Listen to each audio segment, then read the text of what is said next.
afternoon. It's Wednesday, the 13th of May, 2020, just after 1 o'clock. Welcome to UK Column News. Your host today, Mike Robinson, myself, Brian Gerrish, and we're delighted to be joined by Alex Thompson, bringing us Eastern approaches from the Netherlands. Well, I've got to say, Mike, that although a few of our viewers say the news we give is bad, it is the real news, and we're going to have to give more bad news because there's a recovery plan. They're calling it a plan. Is it a plan? Here's their plan. It was updated yesterday, published on Monday afternoon, of course. And of course, this desperate foe that we have to deal with requires a plan. It's an unprecedented foe. Let's have a look at what they're saying here. The government's aim at the centre of this plan is apparently to return life as close to normal as possible for as many people as possible, as fast and fairly as possible. That should make you feel... No, it doesn't. Carry on. Good. And in a way that avoids a new epidemic, minimises lives lost and maximises health, economic and social outcomes. So they're claiming that this plan is going to minimise lives lost. Well, let's just remember what Neil Ferguson said in an email to one of our viewers. Probably 50 to 70% of the deaths are COVID and 30 to 50 are from people dying from other things because healthcare is overloaded or people feel more reluctant to go to hospital. Well, of course, we know that healthcare wasn't overloaded. Basically, everybody else, other than COVID, nurses and doctors were twiddling their thumbs, not doing very much. And so 30 to 50% is what he's admitting to. The latest Office for National Statistics numbers were out yesterday. Well, we can see that the peak has been passed in terms of overall mortality. Now, of course, that red line that's on the screen there, as we've mentioned before, is total mortality, not just COVID mortality. If we actually put the COVID numbers on that, it doesn't look quite so bad. However, the red shaded area, of course, are what we're calling lockdown deaths. This is the excess mortality that Neil Ferguson talking about, still around the 50% mark, it looks like, on an estimate. But of course, that's assuming that the dotted line is actually COVID mortality. And as we've made the point before, the Italians, when they went back and looked at their numbers, put a figure of 12% on the actual COVID mortality, 12% of the headline figure. So if we change our graph to represent that, then these become the lockdown deaths. Now, as we said last week on a recent programme, this isn't exactly accurate because, of course, we don't know exactly what the COVID numbers are in this country because there are deaths that are attributed to COVID. They weren't necessarily caused by COVID. So that's a bit speculative. The actual result is probably somewhere in between the two dotted lines that we had on there. Nonetheless, the question that we're going to continue to ask, and we think that all of you should be asking, is if there are 50,000 excess deaths in the UK, how many of them have been caused by the lockup? Now, Boris Johnson was asked about the excess deaths during Prime Minister's questions just a few minutes ago, and basically said, well, yes, we do recognise that some people have been afraid to go to hospital and to seek medical care for other problems, non-COVID related problems. We hope that they'll start to do that now and go and get the care that they need from this point forward. And there's no comment at this point from the Prime Minister about how many of these deaths have been caused by the British government's policy, and no response to questions, no real response to the questions that are being asked. It's outrageous, Mike. That's the politest I can describe it as, but it's outrageous because Boris Johnson knows that his own cabinet office has been using the behavioural insights team to ramp up fear. Those are the documents the UK column showed, to ramp up fear, and of course the fear has stopped people going into the care system. So Boris Johnson and his government fully culpable in the deaths of people.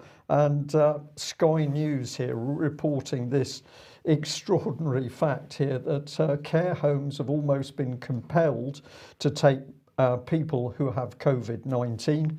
Official statistics show deaths in care homes made up 40.4% of the overall number of COVID-19 fatalities across England, Wales in the week to the 1st of May.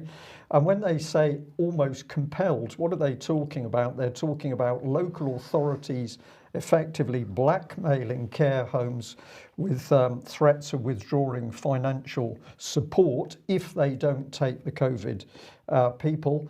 And of course, it was the Daily Mirror we reported a couple of days ago estimating that the deaths in the care homes between 7,500 and 17,500 and increasing. So essentially, the government knows that by locking up elderly people in a close environment and then introducing people with COVID, you're going to get deaths. And we also have to say that even where they claim that the people going to the care homes for, quote, convalescence, if they've been tested, the tests are notoriously unreliable. And we've had email reports, and we have personal experience here in Plymouth that the same thing is going on in the Plymouth area, in Devon, that these COVID cases are being introduced into the lockdown environment of care homes, and that's going to kill elderly people, and the government knows and presumably doesn't care, Mike. Well, that's how it appears. Anyway, now let's go on with this this plan that they've got. Apparently, their future activities are going to be informed by the science. The government will continue to be guided by the best scientific and medical advice. Okay, prove it. Fairness, they say. It's going to be all very fair. It's going to be proportional. They're going to ensure all measures taken to control the virus are proportional to the risk posed. I think we're demonstrating that that has not been the case based on the mortality of non-COVID infected people. Privacy. Apparently the government is going to always seek to protect personal privacy and be transparent with people when enacting measures that, barring this once-in-a-century event, would never normally be considered. So they're writing in this, Brian, that this is a once-in-a-century event. But of course, Bill Gates already talking about pandemic 2. Happening in the imminent future. So is it a once-in-a-century event or not? Well, of course. Well, we could say it isn't, and it is. It isn't in as much as this is a normal winter flu virus. It's not some special foe, which Johnson said in the introduction. In the introduction. Yeah. But how is it that Mr. Gates and other people are so confident that they're going to get a repeat of this thing? And I think a lot of questions need to be asked. Absolutely. Now, of course, this is what they had to say later on. The virus is unlikely to die out spontaneously, nor is it likely to be eradicated. Only one human infectious disease, smallpox, has ever been eradicated. The government must therefore develop either a treatment that enables us to manage it like other serious diseases, or have people acquire immunity by vaccination. Okay, that's what they say anyway. But it goes on to say this will be especially challenging during the winter months, given that COVID-19 shares many of the symptoms with common colds and the flu. So it's looking very like, Brian, we're going to have a pretty unpleasant time in the coming winter as the arguments ensue over whether somebody has symptoms caused by COVID or by something else. And then, of course, the statistics, well, how reliable are those going to be? Because, of course, the Office for National Statistics only publish the information that it's given. And if there's bad information coming from the National Health Service about, levels of COVID as opposed to the normal seasonal flu, then I can see how we may end up back in level 4, level 5 of Johnson's traffic light system very, very quickly. Yeah, because it'll be labelled, 1 minute it's flu, but when it suits the government, it's labelled a special pandemic. And the slide that you've just had on screen, if we can pop it up again, we're now comparing COVID-19 to flu, but Boris Johnson started out by saying, no, this is completely different. We've never seen anything like it. Now, suddenly, in this government cabinet office document, it's flu-like. Well, look, that's all true, but you don't need to worry, Brian, because as the government lifts restrictions over the coming months, the public must be confident action will be taken quickly to deal with any new local spikes in infections. To achieve this, the government is establishing a new biosecurity monitoring system led by the new Joint Biosecurity Centre now being established. And who have they put in charge of this? Well, it's this gentleman, Tom Hurd. He is the son of the former Foreign Secretary Douglas Hurd, educated in Eton and Oxford with Boris Johnson, so he grew up with Boris Johnson. He's considered the lead candidate to take over from Sir Alex Younger when he retires from MI6. And so what is this man? He has, up until this point, been the Director General of the Office for Security and Counter-Terrorism, and that is responsible for the government's strategy, policy and legislative response to the threats of terrorism. He has extensive experience, according to his CV on the government website, working in counter-terrorism and security. He's also an expert in Middle Eastern affairs, having worked as a senior diplomat with responsibility for the region. So maybe I could bring Alex onto the program at this point. Alex, welcome. This guy clearly has absolutely no experience whatsoever of managing a pandemic. So what is this organization that he's heading up from now on? Because it certainly doesn't seem to be about viruses. It seems to be much more about security and surveillance. If it's got the likes of Tom Hurd at its helm, that is what it will be. To take the model first, we must look beyond the personalities to the nature of the model. This seems to be very akin to the likes of the Joint Threat Assessment Centre hosted at MI5, which is a model that issues a series of numbered or color-coded alert warnings.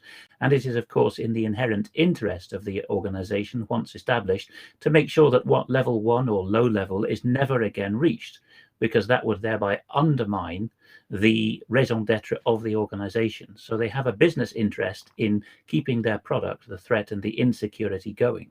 There's a question as to what scientific disciplines are ranked in what order. You mentioned there that the government's approach, rather signally, they said that it would be led by the science. Of course, scientists often mock those who put the definite article "the" before the word science, because there is no the science, or, to use the climate change analogy, settled science. That is to capture science and to turn it into a paradigm to wave in front of people's noses to justify things. Very quickly on the Hurd dynasty, father and son. Tom Hurd is a very compelling case study, I think, in the ascendancy of certain elite families. I don't doubt his intelligence. I note that he and his father have been named as former or current MI6 officers on a much questioned list by a so-called whistleblower of MI6 officers. But as you point out, Tom Hurd very much is in the running to be appointed to be the next C, the head of MI6, which does not necessarily mean these days that he has a career in the organization. But he is Eton and Oxford, and his father is Eton and Trinity College, Cambridge. They are both very much in the elite diplomatic intelligence mindset. Hurd had fluent Chinese. I heard him speak both at my boarding school and at Trinity College, Cambridge, about his reminiscences, the denouement of which was actually when Douglas Hurd said that he spoke to a dying Chairman Mao and heard the dying Chairman Mao say in Chinese, which Hurd Senior speaks, my people, they will never appreciate what I did for them with my cultural revolution." There's a data point for you. Then we see Douglas Hurd getting through a series of key appointments in the Thatcher administration, which we don't have time to get into, but we do note that at the end of that, Hurd was the Foreign Secretary under John Major, and Hurd Senior and Francis Maude, the well-known common purpose kingpin of the more recent Cameron government, were the two ministers who signed the Maastricht Treaty in 1992 on behalf of the Crown, and who were there was an attempt made to try them for treason for that, led by Rodney Atkinson. Famously, at that time, someone called out to Douglas Hurd, I believe when he was leaving a building, "You are a traitor and you should be tried for treason." And Hurd replied, not "I am guilty" or "I am innocent," but he replied, "There's not a court in the land that would convict me." So we get some interesting ideas here. A final thing about Tom Hurd is he has his share of tragedy. He lost his first wife to leukemia, and his second wife inexplicably fell off the roof of the building they lived in the Upper East Side when they were in Manhattan. That's incredible. It would be inappropriate to insert here that what the British public clearly needs is to develop herd immunity. Yes, we'll move swiftly on from that. Thank you very much, Brian. We will just look at what is the situation then. Where does this all fit together? Well, of course, we've got King Mark Sedwell, who is in charge of everything. And let's just look at how he's in charge of everything here, because of course he is head of the National Security Council, head of the Cabinet Office, head of the Home Civil Service, and therefore responsible for every government department, has been driving the whole counter-disinformation and media development programme at the Foreign Office, also driving the Rapid Response Unit 77 Brigade, and as head of the National Security Council, also effectively in charge of GCHQ, the Security Service, the Secret Intelligence Service, and now also the Joint Biosecurity Centre. So, Alex, this is quite a little network that he's got going here. No, it's a massive network. There's nothing, there's no precedent for this through the whole Cold War period. I mean, you can see those arrows there that you put on screen. Obviously, we're doing that to show some degree of lateral or hierarchical control. But as you've pointed out here, this Joint Biosecurity Centre is effectively, at that hierarchical level, a fourth and new rival intelligence service. It'll probably end up like all these other recent wheezes since 9/11, being housed by one of the security services. I'll make a little stab in the wind here, shall I? I think that it will be MI6, the Secret Intelligence Service, that acts as host agency. Usually across the river, it's MI5 that acts as host agency for these interagency new style concept centers, but I have a sneaking suspicion, and it will probably indicate a thing or two if I'm right about this, that it might be MI6 that hosts that one. And of course, if it is MI6 that hosts that one and he ends up becoming C, then he doesn't have to change his job role. He maintains his job role going forward, right? Well, as I think you're about to see, this is what happens in the Cabinet Office generally now. It's all about the model, of course, the intellectual property and the replicability of it. So you start off in the public sector and then you spin it out to private. But that also implies within government that you can take your network of cronies, as Sedwell has done, from one part or two of the civil service to another. Yeah, indeed. Well, let's have a look at what's happening with the economy in this amazing plan that Boris has proposed. Of course, they were already talking about VAT deferrals until the end of June to provide a direct cash injection of over £30 billion. Well, of course, that isn't a direct cash injection. That's merely a new debt that companies are having to take on because they're not having the VAT forgiven. They still have to pay it. It's just pushed back to a later quarter. A business rates holiday worth 11 billion to businesses. Well, okay, that is a holiday, and they don't have to pay that again. Direct cash grants worth 10 or 25,000 pounds for small businesses. Well, I'm not aware of anybody who's received that. If anybody has received that, anybody that owns a small business and has received that, then please do let me know that you have, because I'm not seeing any evidence that any of that money's actually been distributed. The last I heard, the government was claiming a third of it had been distributed, but I haven't heard anything of it from anybody having received it. A package of government-backed and guaranteed loans, which make available approximately £330 billion of guarantees. Now, of course, this is nonsense because the government is only backing 80% of the loans, so not very much of that money has been distributed up to this point. But again, we're talking debt. And then finally, the furlough scheme has been extended until the end of October. Now, of course, all that has done is pushed the date of people losing their jobs back a little bit further. As somebody was saying to you earlier, Brian, that this, or is this in the next? It's in the next slide. Okay. Coming up. Simple way of doing it. We're just showing the contrast here. What is the mainstream news dealing with? Well, this is Sky breaking. The Department of Education has confirmed that childminders in England can care for multiple children from a single household. So this is major news. Meanwhile, it takes social media to report what's really going on, and that is that the economy and business is being destroyed. So this comment here on Lance Foreman, just spoken to 3 business people who have staff on furlough. Each said they were planning to lay them off at the end of July, but they'll now simply do it at the end of October. The furlough scheme is basically the most expensive unemployment benefit on the planet. And there's another one here. There's hundreds of these. I need to restart my business to avoid insolvency. I have a plan which ensures it's done safely. The problem is my furloughed staff are finding every excuse not to return to work. How do I compete with a chancellor who is paying them not to work?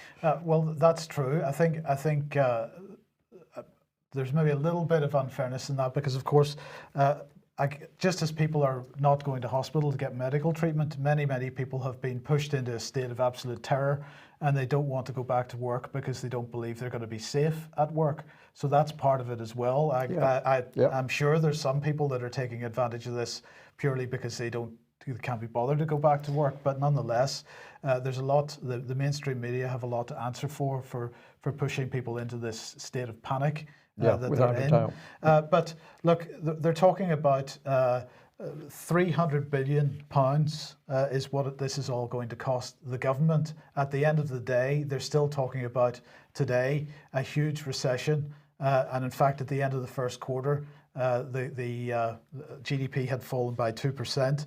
Now, we're a couple of weeks behind other European countries. And I think in France, and Italy, they saw 5.8% and 4.7% respectively at the end of the first quarter. So we're a little bit behind them, and we haven't quite seen those effects just yet, but it's on its way. £300 billion is going to cost to keep the furlough scheme running and all the other so-called support, which isn't really going to provide any long-term help. And the question then is, how is that $300 billion going to be paid for? They're already talking about tax rises. Are these going to be across the board tax rises, or just for the wealthier tax brackets? This isn't clear yet. But, you know, as I say, we're already in a significant recession, and Rishi Sunak suggesting that it's going to be more than a significant recession.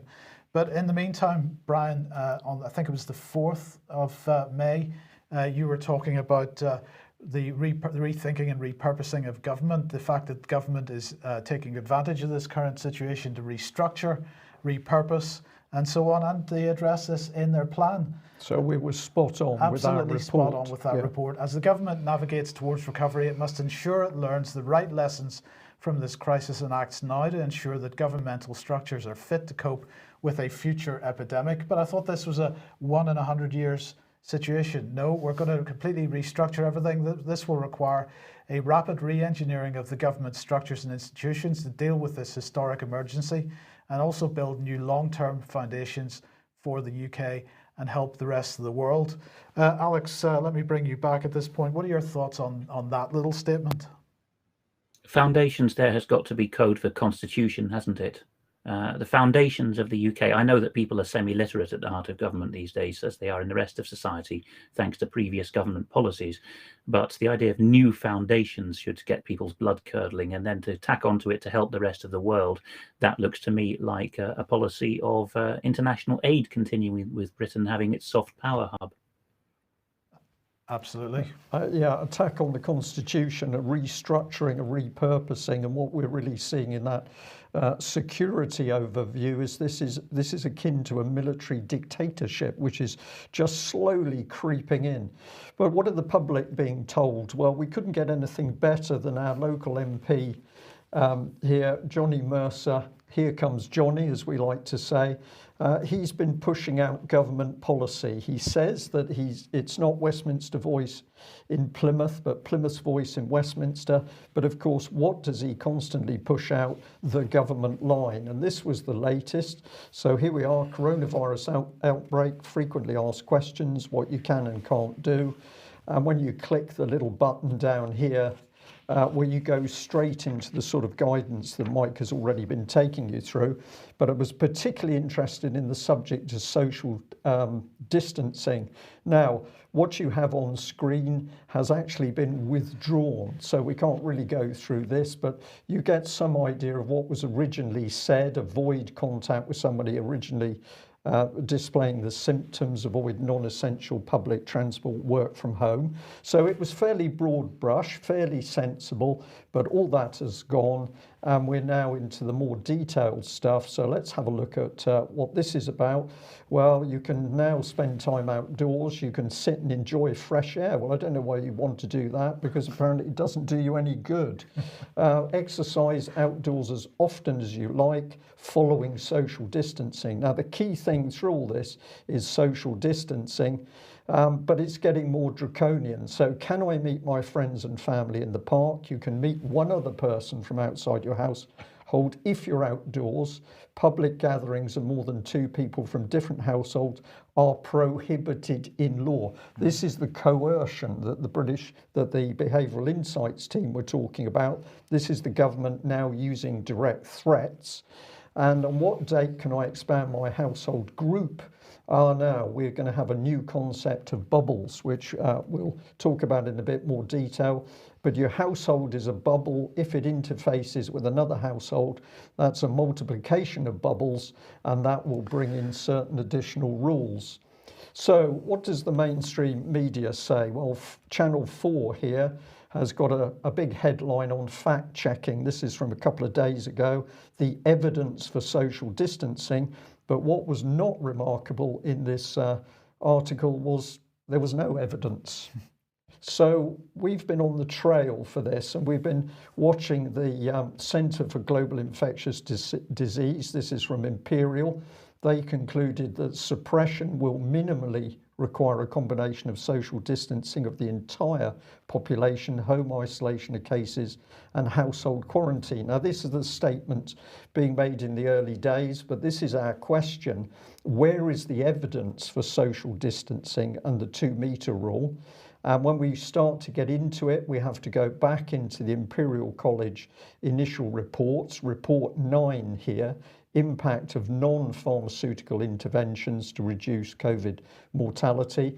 The first bit we've already covered, that's the suppression, but look at what it then says. The major challenge of suppression is that this type of intensive intervention package, or something equivalently effective at reducing transmission, will need to be, quote, maintained until a vaccine becomes available, potentially 18 months or more. This is the constant thread. Now, in the document, there's a list of these non-pharmaceutical interventions: case isolation, quarantine, social distancing of those over 70 years of age. But we can't find anything about the social distancing. But what we do find is that 2 of the interventions they talk about, case isolation and voluntary home quarantine, is being dealt with through the modelling via Imperial. But look at what it says. The other 4 non-pharmaceutical interventions, social distancing if you're over 70, social distancing the entire population, stopping mass gatherings, closure of schools, are decisions made at the government level.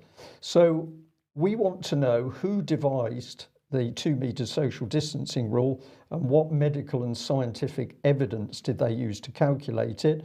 We called Imperial College this morning. They were very nice. They were very helpful. They said, well, it wasn't us. You need to talk to Public Health England. So we've now done that, and we're waiting for a response. But we'll just move on to this one, and then I'll ask Alex if he's got any comments. But something we've noticed is that depending what you talk about over Twitter, depends on how well your tweet does. So I'd put out here information as to how unreliable Imperial College code was. And remarkably, although other tweets in the batch got retweeted, this particular tweet on code stood there with no retweets and no likes. So I highlighted this and I tweeted it out again. And then if you look at the bottom of the screen, it went up to the normal level of retweets that I might expect. This can't be accident. Alex, we're into covert censorship if you dare to talk about the wrong subject. Well, it sounds, Brian, like the current government policy is I'm forever growing bubbles. Perhaps the only bubbles they're shrinking is the bubbles of support for your tweets, but this is actually perfectly possible through suppression techniques within the security and intelligence agencies, and probably through private means these days from the trends we've been watching. I should quickly note in passing that Jean Freeman, the Scottish National Party's and Scottish Government's health minister, formerly a leading light of Scottish student communism, has also had to withdraw some of her statements on guidance. There's been a famous or a well-viewed clip about that. And I should also correct what I said a moment ago. It's Douglas Hurd, Mr. Hurd Sr., who has lost 2 wives, the latter of whom died of leukemia. Tom Hurd, the son, has only had the 1 wife who had her tragic fall in New York. Okay, thanks for that correction. Now, we reported, because it is so serious, this business about the behavioural insights team ramping up fear, and that fear has stopped people going to hospitals, it's stopped them doing a lot of things. But now what do we discover? That the behavioural insights team is working directly with the mainstream media. So here's the result of a search where you easily find that the behavioural insights team are boasting that they're working, for example, top of your screen with the Daily Mirror and Daily Express, to help strangers with different views connect online and share their experience of. What's your experience of coronavirus been like, Mike? I haven't seen it. You haven't seen it? No, neither have I, but we have been under house arrest. So not only is the behavioural insight team working with the Daily Mirror and the Daily Express, they're also working with Twitter. So is Twitter independent of government? Absolutely not. And I found this remarkable because they're working with the Daily Mail now and ramping up fear. But back in 2011, the very same Daily Mail was warning of this strange nudge unit, the behavioural insight team. But of course, it was only introducing a little nanny state. So what is it with the mainstream journalists? They just appear unable to grasp what's really happening around them, and that's because they're not doing any research. Enter the Lancet, and we're just here showing you that when we start looking at this applied behavioural psychology, where do we end up? Well, we end up straight back at the World Health Organization, and of course that's got the power of Bill Gates behind it. Something very nasty being carried out here. Absolutely. Okay, quick advertisement. If you like what we're doing and would you like to support us, then please head over to ukcolumn.org/community, where there are options to help us out there, and that would be very much appreciated. Indeed. And we're just going to pop this one up.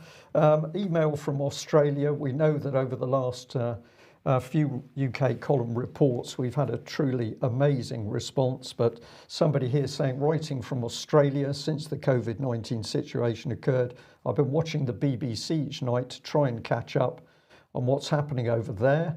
We have a son living in London. Of course, we've been very concerned with the events happening. However, one thing I've noticed is something strange. The stories are long and have a, quote, very propaganda feel to them. Is it just me?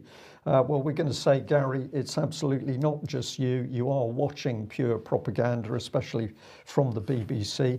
But thank you for taking out a UK column subscription. Okay, now speaking of social distancing and what's coming next, Alex, I think you're being very unfair to China here. Yes, possibly because the timing in Italy is before that of China. But on the left, we have Richard Reichel sharing several shots of the return of Chinese primary school pupils to school. And you can see that some of them are wearing welding masks with face masks under them. These are 5-year-olds by the look of them.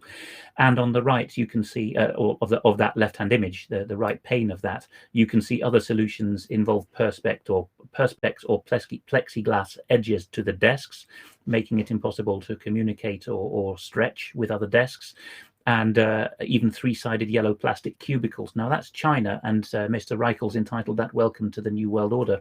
But on the right, as reported by ANSA, a leading Chinese news agency, in its law and education section, they're reporting that Varese, an Italian commune on the border with Switzerland, is running a pilot in a particular school where, a nursery actually, asilo is a kindergarten, where 150 children are wearing these bracelets. This child, of course, has got pixelated eyes, but he's wearing a mask as well. These bracelets will start bleeping and buzzing. I don't know if there's any shock or pain involved, I think not, but bleeping and buzzing if the children get within the prescribed distance of each other. I think they've set a metre or 3 feet for these children, because everyone has different distances. In some Dutch shops it's 1.5 meters, in Germany says 1.4 or 1.6. There's no continuity. But these children, according to the director of that nursery, are being told that it's a game, so that they don't get frightened by the idea. And this supposedly will allow them to get back to their educational program. And at the bottom, the director notes that they're actually charging the parents several dozen euros a year for the privilege of these bracelets, and they intend to spin them out if it's successful. Okay, well, Vanessa was pushing this out on Twitter earlier on today, saying that she finds these images deeply disturbing. Children should not be deprived of sensory contact, hugs, social interaction. Denmark, Edinburgh, France, expert consensus is COVID-19 does not affect children. Why are these traumatic measures necessary, is what she's asking. And so they're queuing up to get into school, just like outside the supermarket. But then when it comes to playtime, well, it doesn't look like there's too much play going on there, Brian. It's horrific. And how about dinner? Well, in fact, you know, you're not allowed to talk to your friends anymore. Yeah. What is this doing to the minds of the kids? It's damaging the minds of the children. It's depressing them, and of course, the fear factor can do long-term damage, and it can do long-term damage to adults, particularly if they've got an underlying mental health problem. So the government knows this, but simply doesn't care about the deaths or the mental health damage. So, Alex, what are the Netherlands up to? Well, it's they say in the Netherlands that Amsterdam is a law unto itself, or a country of its own, and that you can see it at times like this. People should not take this as typical of the Dutch mentality, but CNN Travel is reporting that a trendy concept restaurant in Amsterdam is offering vegan-only meals in these little dining booth greenhouses. Of course, the Dutch are very big on greenhouse construction, and this way you can observe your quarantining and your social distancing while still popping out of the house to eat. So whether that catches on, I don't know, but it has a link with the next slide in terms of tongue-in-cheek concepts, which actually sell something of the New World Order. Because on the next slide you can see, as reported by the Italian website Domus, that a pair of German designers are suggesting these space-age helmet bubbles, back to the bubble theme, as a way of circumventing quarantine without having to wear a mask. Of course, there's lots of footage circulating of German policemen and supermarket security guards beating people up and arresting them for not wearing their mask. Then you can see that the highlight there, Wedding is actually a suburb of Berlin. You can see that the model, a male and female, are showing how you can wear your space-age helmet on the metro, how you can happily sit in your seat looking a bit like a cosmonaut, how you can get on the elevators and walk through public buildings wearing these sort of plastic items, make a phone call. This obviously is very tongue-in-cheek here, but a gentleman's walking in with a bubble on his head trying to make a phone call, not working. By the way, the designers say that they will modify these bubbles as an alternative to masks. They will fit snorkels to them optionally, or they will also allow people to have different air filters. So and they've also put public broadcasting equipment in them if you need to be out on the streets protesting or addressing the public. But at the bottom of the Italian write-up, you can see that they're making a comment on how society is changing. Often it's the art designers who notice the absurdity and the social drive because they have read their science fiction and have seen their futuristic Bauhaus design and their Corbusier architecture, and they know where it's all leading. Yeah. We'll just reinforce that because, of course, now being drifted out by mainstream media in UK to get people used to the idea of the bubble. So this is the Daily Mail headline: Britons could finally see their grandparents' family or friends' weddings could be back on under bubble socialising. So we're going to be allowed to go out in bubbles, which will include one household. But they're also kindly examining letting people gather in slightly larger groups for weddings. That's if you're well behaved, of course. But this is the one that I noticed from the 1st of June. If the rate of spread of the virus, the R number, is deemed low enough by scientists, households could nominate one other household and could socialise exclusively within that larger group. This is just being dragged on and on. But to come to your science statement, Alex, I'm glad to say some people really seeing through this stuff now. So we've got a horrible picture of a little girl being dosed in some unpleasant powder, could well be DDT. You know why they don't spray kids with DDT anymore, because someone questioned settled science. And then this is another one, absolutely accurate, that if you go into a supermarket or you go shopping, that's low risk, but if you go in the fresh air and sunshine, high risk. This is madness. Yeah, well, don't worry, because the government's on the case, and Genomics England have been commissioned to run a COVID-19 study, and they will be collaborating with the NHS and Genomic Consortium to sequence the whole genomes of people who've had COVID-19 in order to help us understand genetic susceptibility to the virus. So they're going to obviously need to get as many people involved in this as possible. So people in ICUs that have responded extremely badly to the COVID-19 illness, and also people that have survived it are also going to be invited to take part in this. Now, of course, we don't know how many people have survived it in the UK, because for some reason the UK doesn't publish that statistic. And the latest number I saw was 1,019. That it's clearly a nonsense statistic. So you know, if they can only find 1,000 people to take part in this, it's not going to be very useful. But anyway, they want to compare the genomes of people who experienced very bad results from having been infected with COVID with those that didn't, to see what they can discover about that. Indeed, and just give this as a pointer for people, what's coming, who is driving all of this agenda? Well, you've got to start coming back to organisations you might not sort of expect to be involved. The office of Gordon and Sarah Brown, oh, they've been very busy. There's a list of names under this headline: global leaders demand G20 task forces set up to coordinate a coronavirus response. It's about 3 or 4 pages of names, and of course it includes such upstanding names as Tony Blair. But I'm sure that Mr. Gates will be somewhere in this mix. So we need to keep digging who is creating the policy. And it's pretty easy from the headlines to see where they want to go, because those glossy headlines are all about vaccines. But in the meantime, George Soros is seizing the moment, Alex. George Soros has given a very remarkable interview published just yesterday to The Independent, possibly Britain's most pro-global government newspaper, which the interviewer and the sub-editor have entitled "Coronavirus Endangers Our Civilization." Of course, it's all in the question, who is our? What is that possessive pronoun? Let's see what he's been saying. If we go on to the next slide, we can see that the interviewer opens with the gambit: "You've seen many crises. Is COVID comparable to any previous ones?" Soros, no, this is the crisis of my lifetime. Even before the pandemic hit, I realized that we were in a revolutionary moment. This is before the pandemic. Well, does he have a crystal ball, or is it a crystal bubble, perhaps? Maybe one of the latter, ordered from Domos in Italy. German designers featured by Domos in Italy. But Soros says he realized even before the pandemic that what would be impossible or even inconceivable in normal times had become not only possible, but probably absolutely necessary. And then, of course, everyone's favorite word, disruption, comes in. It really endangers the survival of our civilization. Whose civilization would that be? More Aesopian language as we move through the piece.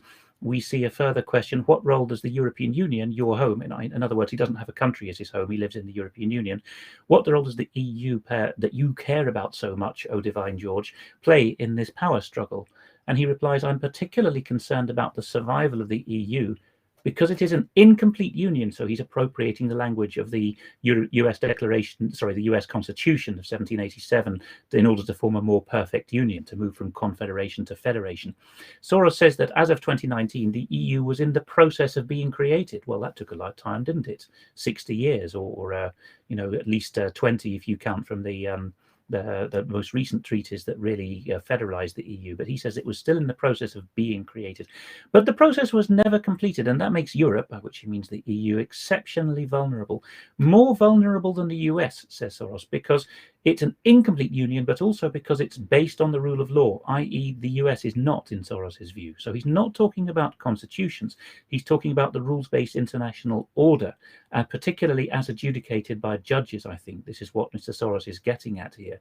And do we have one more slide, I think, of Yes. Soros? Are we done there? Yes. This comes to the point of a recent ruling this week by Germany's Federal Constitutional Court, which the long and the short of it is that the Constitutional Court told the German government that it was not in a position to get involved with Eurobonds. And Soros says he takes this extremely seriously. It could destroy the European Union as an institution based on the rule of law. Well, the EU does not have a constitution. So again, he's talking about his judges in place, isn't he? And he says that the German Constitutional Court is going to find itself clashing with the European Union's own ECJ or CJEU to see which court has precedence. Well, in that, he's of course right. But it's a three-cornered hat for supremacy in judicial terms, because there is also the ECHR in Strasbourg. That's perhaps something for another day. Each of these three courts contests the validity of each other and will not exchange judges. Well, here's the Karlsruhe ruling that he was talking about, as written up by unheard.com in its subtitle called The Post, or its imprint called The Post. And the question they're asking is, has Germany just blown up the Eurozone? I know we're on the stops for time, but the point they're making, Mike, is perhaps one you want to speak to, which is that the German Constitutional Court has said that it's the EU's own law, Lisbon Treaty Article 125, which makes it impossible, unlawful for the EU to issue debt instruments. But Mr. Soros's rejoinder to that, as featured in The Independent, is, well, all that the EU needs to do is to copy Napoleonic Britain or early revolutionary America and issue these consolidated bonds or consols, the idea being they never have to be repaid, and the German government will never have a constitutional problem because its share in those will remain constant, which seems to satisfy the judges. What are these consols, and are they suitable for the EU to use as a financial instrument? Well, it's like it is the equivalent of something that most people would recognise as an interest-only mortgage. So you never actually repay the capital that you've borrowed in the first place. You just, or you might consider it in the same style as some of the services that are available online for messaging or whatever, where you're just constantly tied into a never-ending, or Netflix, for example, £6 a month, whatever it happens to be, it never ends. This is exactly the same type of model that they're trying to roll out. They really like this subscription model where you never ever finish paying them. So this is something that we mentioned on this program a week or two ago that Soros was promoting in some of the press. Very, very keen to see this idea pushed forward, and not something any nation would want to get involved in my opinion. But that's up to them, I suppose. Well, look, we are pretty much out of time, so why don't we? But I do want to cover this. But we were talking about Mark Sedwill earlier and the Cabinet Office. The Cabinet Office is effectively running the government in this country at the moment, and they've decided to appoint some new non-executive directors. Now, and before we show you who they are, Brian, non-executive directors, this isn't really something you'd expect to see in government. This is something you'd expect to see in a corporation. Corporation or a company, a non-executive director who's brought in because of special knowledge or advice they can give the running of the company, but they don't form part of the executive. We've seen these people as business advisors to the government, but now they're being brought right in alongside the heart of government, the Cabinet Office. This is unbelievably dangerous. The last dangerous organisation we saw in bed with the Cabinet Office was, of course, the political charity Common Purpose, where there were meetings that took place and the minutes were ingested in order to deny the public clarity as to what was actually happening. So I think this is very, very serious. So they're saying that the new board members will work with civil servants and ministers across all areas of the Cabinet Office to help focus on the government's priorities, including responding to the coronavirus pandemic, preparing for the end of the EU exit transition period on the 31st of December this year, and strengthening the integrity of the Union. Now, not clear whether that's the United Kingdom Union or the European Union, but anyway, they just call it the Union. And so who are these non-executive directors? Well, we have Lord Hogan Howe of Sheffield. Now, of course, he was Commissioner for the London Metropolitan Police from 2011 to 2017. Prior to that, he was HM Inspector of Constabulary and Chief Constable of Merseyside Police. He was elevated to the House of Lords as a crossbench peer in 2017. He's a trustee of the Arise Foundation and a patron of the St Giles Trust. Then we've got Baroness Finn of Swansea. She was the Cameron Clegg government's advisor on industrial relations, and then became a special advisor to the Cabinet Office, the Foreign Office, and the Department for Business Innovation and Skills. She became a Tory peer in 2015. She's the co-founder of FMA Limited, which is a consultancy of some kind, and she serves on the audit committee of Arbuthnot, Latham and Company, a member of the Advisory Council to Transparency International, and a trustee of the think tank Demos. Well, Demos brings you straight back to common purpose, because at one stage they were sharing office facilities, I think I'm correct in saying, and of course we've shown at the highest level of the Cameron Gus O'Donnell government, we had Demos links and the Young Foundation coming in. So this is the thing really now fusing. This is fusion, in my opinion. Absolutely. Mike. Alex, how appropriate is it to have what's effectively a policy lobbying organisation right in the heart of the Cabinet Office in this way? Well, should the Cabinet Office exist is a big question through the 20th century. And then the bigger question is, what does it do? It starts off coordinating in the First World War period and ends up telling governments what to do and even being superior to the Treasury.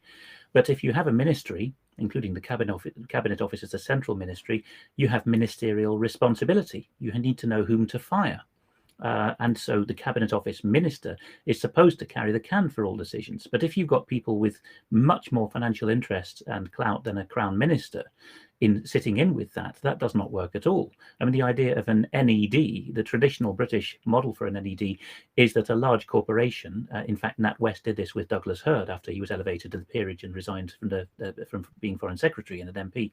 They will bring a retired British politician in for half a day a month for a fat salary, really to steer them through legislative minefields, perceptual and PR issues, how to sell the brand. That does not fit at all with representative government, but it does, of course, with participatory democracy. Absolutely. So let's move on. The third of the new non-executive directors is Henry de Zoet, and tech entrepreneur is how they describe him, co-founder of an organization called Look After My Bills, which is one of these compare websites for energy bills. Used to serve on the board of 38 Degrees, the campaigning organization. So again, we've got campaigner and so on. But he was also a special advisor in the Department of Education. And finally, we've got the Right Honourable Gisela Stewart. She, of course, Labour Member of Parliament for Birmingham Edgbaston from 97 till 2017. Health Minister. Also served on the Intelligence and Security Select Committee. So this is quite a little batch they've got brought in there, Alex. Just some final thoughts on that. If you look at the skill sets that they have there, it does seem to be managing public views, doesn't it? So is the Cabinet Office, what is the golden egg that the Cabinet Office lays? Is it that it has the ability, through being a shell of government, to put tests in place, pilot schemes, such as behavioral insights? Is it that you bring these corporate people in and they say, we would like to know how to get the public to think X or do Y or refrain from Z? And once that model's been perfected, Cabinet Office PLC, as it were, Cabinet Office Inc. will take over and spin out the model, perhaps for more pecuniary considerations. I think that's probably what's going on here. Yeah, whatever it is, it's, my opinion, not constitutional, and people have got to root it out. Absolutely. Where do we go from? Well, we'll end the news at this point because we've run on. We've got a few more subjects. We'll hold those in reserve. Are we going to manage a film? I think we might do to play out. I see. So yes, right. I'm going to say a big thank you to everybody who's supported the UK column. Huge amount of appreciation for our exposure on the fear factor of the Behavioural Insights team. Many people clearly understanding what that was about. Thank you for all the emails of support we've had. Thank you for the donations we've had. And also a big thank you to our American audience, which we understand really picked up on some of the things we've been talking about. So we can only do it with your help. Thank you very much. And we're going to play out with a little film clip, which we think is very pertinent to what is happening around us in this madness, this contrived madness of COVID-19. Thank you. Please follow the government rules at this time. outside for food, for health reasons, for exercise, or if you're an essential key worker.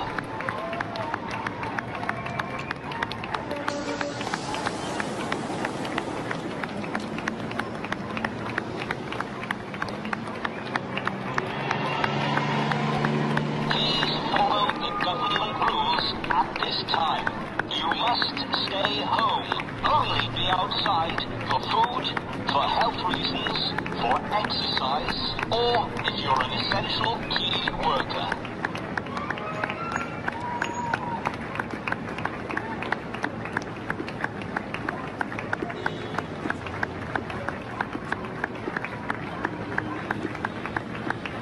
Please follow the government rules at this time. You must stay home. Only be outside for food, for health reasons, for exercise, or if you're an essential key worker.